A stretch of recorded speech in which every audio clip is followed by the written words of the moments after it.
And so I told my then girlfriend, I said, I just saw this guy down in Hollywood at the American Radio Network. And she says, that's the same person? I said, yeah. And he had just got hired on at FM 92 The Beat.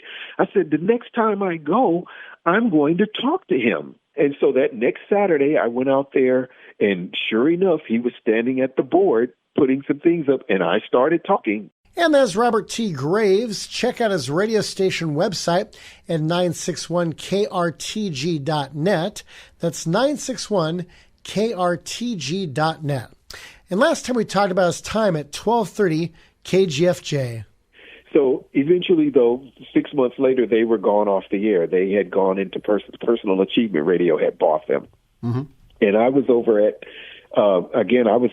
Salem, and there was a big buzz about this new radio station, and a few people that were over at Salem that was going over there and getting jobs over there. And so I went over there and, applied, and I got, they called me and I got hired the same. As a matter of fact, I took my mother had just gotten into town. She went to the interview with me. So the lady that was there was from down south, and she met my mother and everything. And she says, I know he'll do a good job for us because, you raised him right and stuff. And I started that night on that radio station. Well, I would go in to do editing in the mornings from like 4 a.m. to 6 a.m. during the week. And there was this one DJ, this one announcer that would come in, and we would always point to each other through the window. And I reckon he looked familiar. I never forget a person's face. Mm-hmm. If I've seen you before, I may not remember your name, but I never forget a person's face. So I would see him come in the morning. And we would always point to each other from the window. And so I finally went out into the hallway one day, and I introduced myself. I said, my name is Robert T. Graves. I said, I'm one of the network announcers here at, Personal Achievement Radio. And he says, yeah, my name is Don Malloy, a.k.a. Don Tracy. And I went, I know you. And he looked at me almost like, okay, what did I do to you? And I said, I talked to you several years ago on the phone, and you gave me 7 minutes of your time, and you told me to keep on at what I'm doing and keep going. And I said, and since I've talked to you, I said, now I work for 2 radio stations. And he goes, really? And I said, yeah. And he says, oh, okay. So he says, well, I got to get back in here to my show and stuff. So he got back in there. I went ahead and I finished my editing, and I was getting ready to leave. And so when I got ready to leave, I would always wave to him. So I went to wave to him from the window, and he called me into the studio. He motioned for me to come into the studio. And I went in, and he says, you're an inspiration.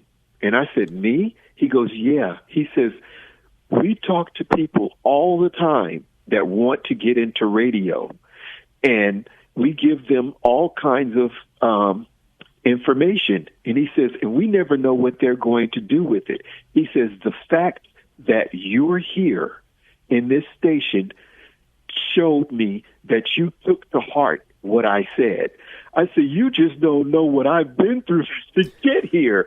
He says, that makes me very proud of you. He says, I'm very proud of you. He says, and I'm going to be listening to you too on the radio and everything. So I'm going to be listening to you. And, but I just wanted you to know that I'm glad that you took to heart to what I said. And I'm like, oh, thank you so much. That means so much, and everything. But when they say it's somebody that you have to know someone in radio, how I got to KGER when I was doing my radio show on KIEV, I met this gentleman that was at the time working for FM 92, The Beat. Mm-hmm. His name is Tim Green, and he went by Jammin' J. Williams. And I happened to see him at ARN, the American Radio Network. And I saw an article that the Sentinel did with him on him just getting hired at FM 92, The Beat.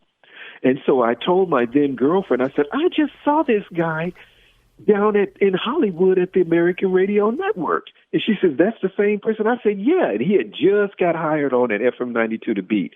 I said, the next time I go, I'm going to talk to him, And so that next Saturday, I went out there, and sure enough, he was standing at the board putting some things up, and I started talking. I said, "Hey, my name is Robert T. Graves," and he says, "Are you doing a show here today?"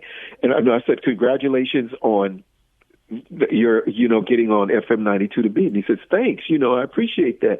And then he asked me, was I doing a show? And I said, "Yeah." He says, "Well, go in and get your stuff together, and I'll be in to grade it for you." And I'm like, oh my goodness, this guy, he's on the radio, and he's going to be listening to my show, So I went in, put everything together. He came in and listened to it. And he gave me his card. He says, "You have what it takes to make it in radio. You've got the voice. You know your way around this equipment and everything. If you ever need any help, let me know." And he gave me his card. And he would always call me and let me know when there were networking brunches or networking things to go to. And he says, "You want to be out there and be as visible as you can." And he was even one of our number one callers that would call in every week when we were doing the late night hype on KIEV, when I was doing my radio show on KIEV.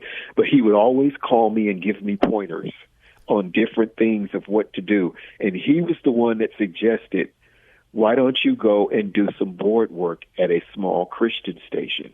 And that's what made me go to these two stations. I went to one on Sunset in L.A. and left a tape and resume there. But it was when I got to KGER is when I knew that's when I was going to be working.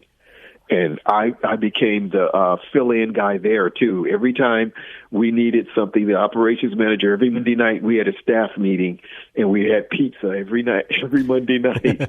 And I knew then that because Richard Navarro was the operations manager at that time.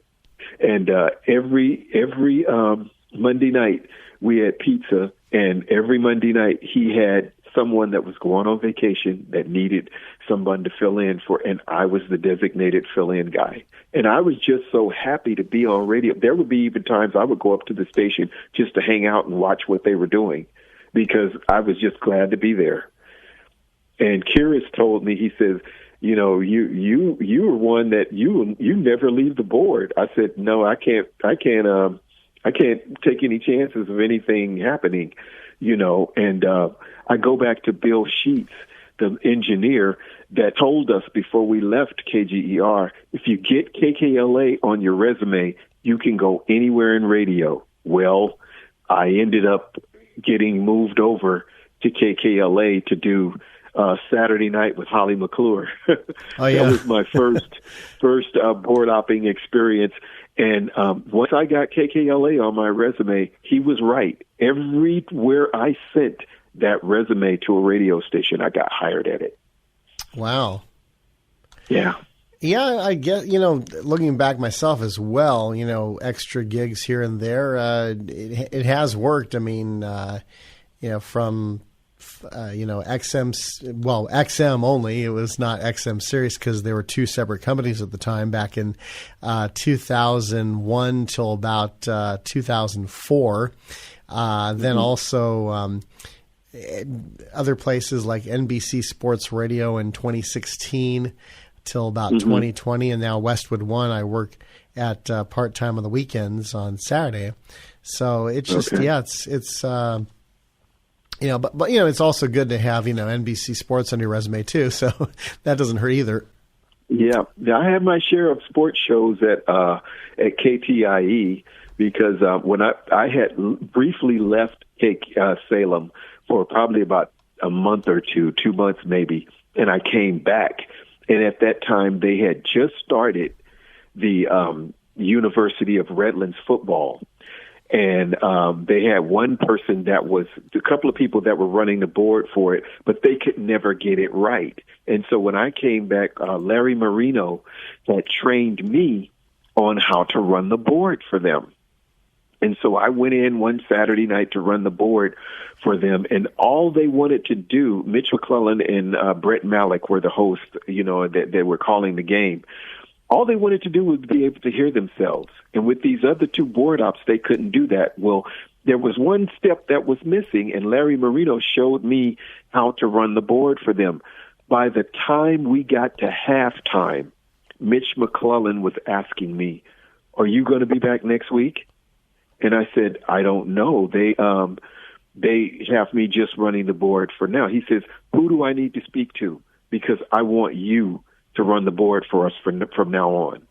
And I said, I guess you need to call on Monday morning to speak to someone there. He called Monday morning, and the next thing I knew, I was their guy to run the board for University of Redlands football and Cal State San Bernardino basketball. They were the callers for both of those teams for those games. So I would leave my job. I worked for the Register Recorders.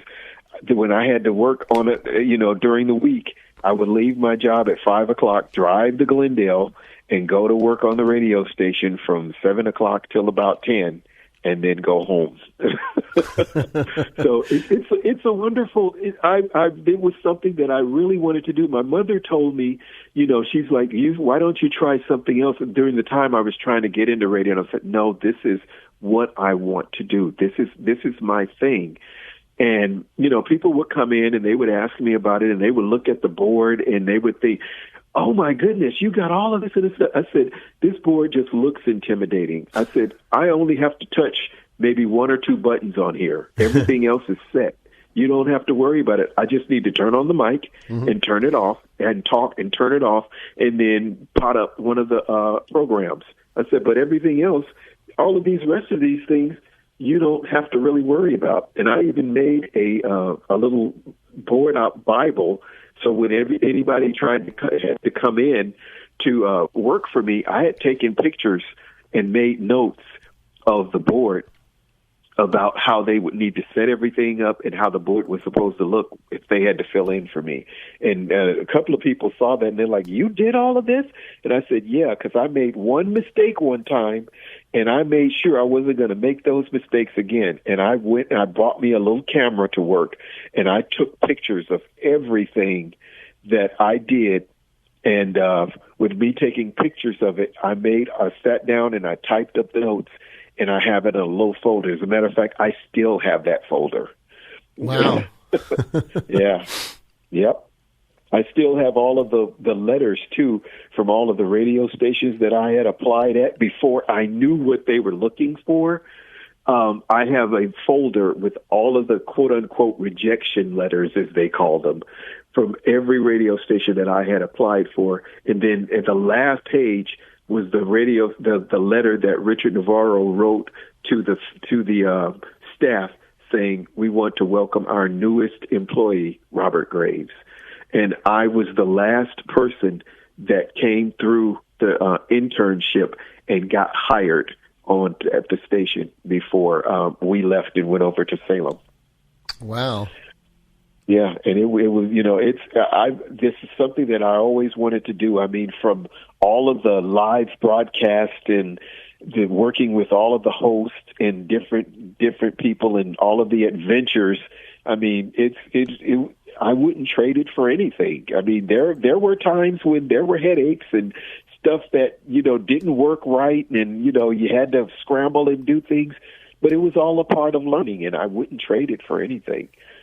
It was just wonderful. Well, I remember the first time, I think it was the first weekend that K-Light was in the KTIE studios, and I was working overnights weekends, and nobody told me that we got a new 12:30 a.m. program Monday through Friday at 12:30 a.m., which was Prayer Line with Pastor Howard Yim.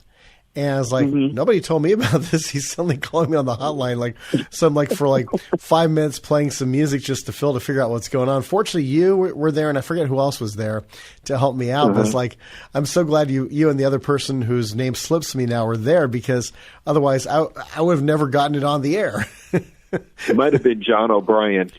Yeah, I think that's who it was, John O'Brien. Might have been John O'Brien, because we would both be there we were both there at that time. I think he was leaving and I was coming in, and something. But yeah, I remember that. Yeah, we because we were coming over from KGER, so we knew all the ins and outs of the different stations and the different programs that were coming. I remember that. I do remember that. Yeah.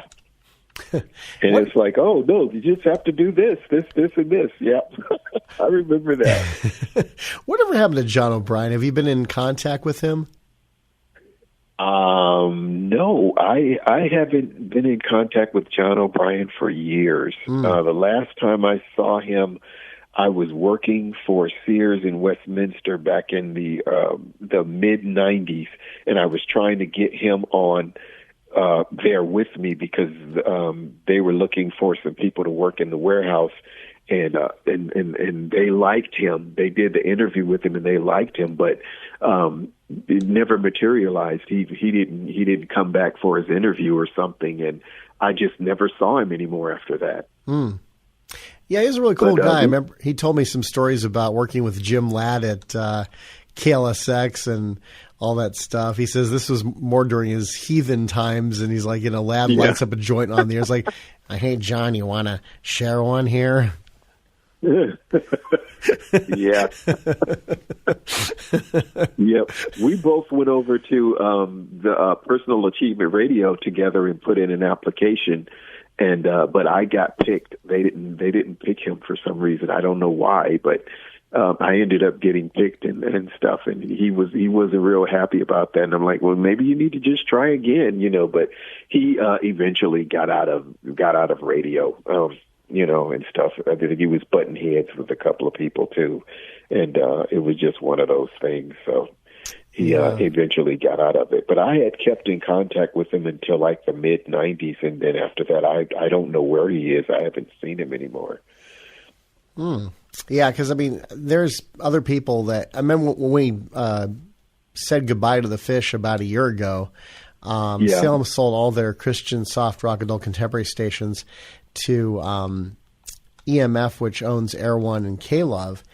And we were able to get, we found pretty much everybody's contact information except for one person, but he was only on during the summer of 2001. I looked for him on Facebook, just couldn't find him. But everybody else pretty much we reached out to, and the vast majority did email us back. There were a couple who did not, but for the most part, like Bob Shaw said a few words, Jim Governale, Ted Lauren, Ted Zingenbush and Lauren Kitchens. And so it was and then Big Wave Dave did like a marathon goodbye that day as it counted down to the final hours. And actually, if you want to hear it, it's on Big Wave Dave's YouTube channel. Oh, okay. Yeah, Big Wave Dave. I remember when he used to do the on Saturday mornings when I was on KTIE, he would be out on location for the Fish, and I would have to record his drop-ins and everything, and I didn't know how to do that very well, so I would always contact what is his name now?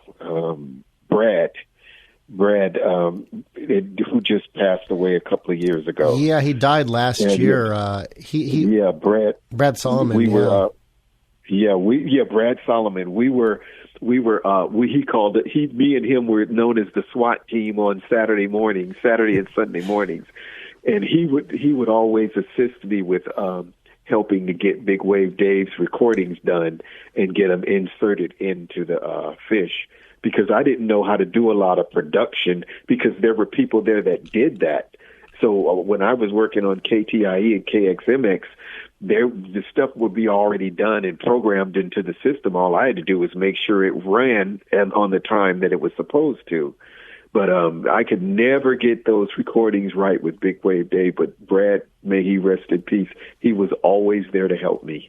We're at time with Robert T. Graves, whose radio station is at 961KRTG.net.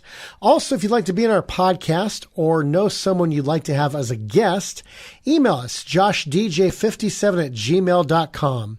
That's joshdj57@gmail.com.